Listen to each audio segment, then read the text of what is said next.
से हमारे भाई और हमारी बहनें मुश्किल हालात के अंदर ज़ाती ज़िंदगी में या अपने कोई कारोबारी ज़िंदगी में, इज्तिमाई ज़िंदगी में मुश्किल में आ जाते हैं तो रुजू कर रहे होते हैं, पूछ रहे होते हैं कि जो कोई आमाल बता दें, कोई वजीफ़ा बता दें। अल्हम्दुलिल्लाह हम कोशिश करते हैं कि पूरे तर्ज़ ज़िंदगी पर गुफ्तगू करें कि इंसान की पूरी माशरत, मामलात, अखलाकियात, उसके अक़ाइद दुरुस्त हों, और साथ में कुछ आमाल भी बता दिया करते हैं।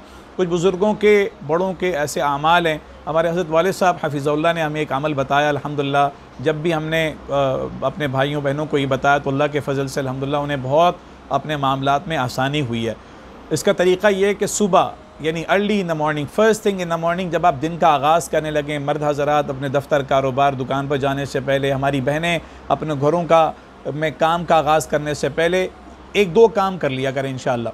सबसे पहले अच्छी तरह से वज़ू कर लें, और ज़ाहिर के नमाज़ पढ़ने के बाद ये काम हो रहा है। वज़ू करने के बाद दुरूद शरीफ पढ़ लें मोहब्बत से इंशाअल्लाह। अल्लाहुम्मा सल्ली अला मुहम्मद व अला आलि मुहम्मद। दुरूद इब्राहिमी पढ़ लीजिएगा। दुरूद इब्राहिमी पढ़ने के बाद आप इंशाअल्लाह कुरान करीम खोलेंगे, तो कुरान करीम खोलने के बाद अल्लाह ताला के 99 अस्माउल हुस्ना आते हैं जो सिफ़ाती नाम है, हुवल्लाहुल्लज़ी ला इलाहा इल्ला हुवा अर्रहमानुर रहीम। तो आपने 99 अस्माउल हुस्ना अल्लाह ताला के सिफ़ाती नाम आराम आराम से बिस्मिल्लाह से पढ़ लेने। शुरू में दुरूद शरीफ बिस्मिल्लाह के साथ अल्लाह ताला के सिफ़ाती नाम, और उसके बाद जब आप आगे बढ़ेंगे तो सूरतुल फ़ातिहा आएगी। अऊज़ु बिल्लाह बिस्मिल्लाह के साथ सूरतुल फ़ातिहा तवज्जो के साथ, एहतमाम के साथ आपने पढ़ लेनी है। उसके बाद आप मूव कर जाएँ सूरह यासीन पे। सूरह यासीन शरीफ, यासीन वल क़ुरआनिल हकीम इन्नका लमिनल मुरसलीन अला सिरातिम मुस्तक़ीम। इस सूरत को मुकम्मल कर लीजिए और आखिर में दुरूद शरीफ पढ़ लीजिए। मैं दोबारा रिपीट करता हूँ, अच्छी तरह से वज़ू आपने कर लिया, फ़जर की नमाज़ हम अदा कर चुके हैं।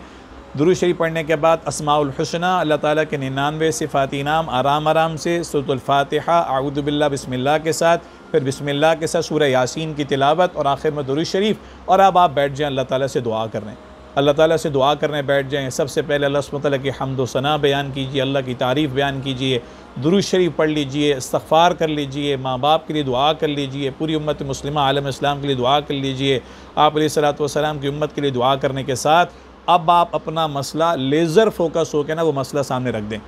जो भी मसला है, ज़ाती ज़िंदगी में है, कारोबारी ज़िंदगी में है, निजी ज़िंदगी का कोई भी मसला है, बच्चों की शादी है, तालीम है, करियर है, कोई कारोबार में मसला है, ओवरऑल सिचुएशंस, हालात ऐसे बने हुए होते हैं हमारे शहर, हमारे मुल्क के, पूरी उम्मत के ऊपर कोई ना कोई सानिया, कोई ना कोई वाक़या।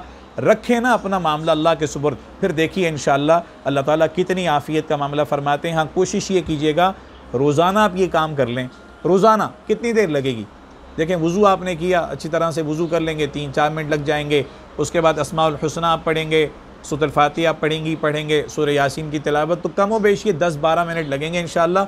लेकिन इंशाअल्लाह आपके मसाइल अल्लाह सुब्हानहू व तआला की बारगाह में पहुँचेंगे, और आपको सबसे पहले एक दौलत मिलेगी। सबसे पहले जो चीज़ मिलेगी वो दिल का इत्मीनान मिलेगा। दिल का इत्मीनान मिलेगा, यही तो सबसे बड़ी चीज़ है इस वक्त, कि मायूसी ख़त्म हो जाए, दिल का इत्मीनान मिल जाए इंशाअल्लाह। दिल का इत्मीनान मिलते ही इंशाअल्लाह वो मसला अल्लाह सुब्हानहू व तआला से जिसे कहें कि वो मसला इंशाअल्लाह आपका हल हो जाएगा इंशाअल्लाह। जज़ाकुमुल्लाह खैर। अस्सलामु अलैकुम व रहमतुल्लाह।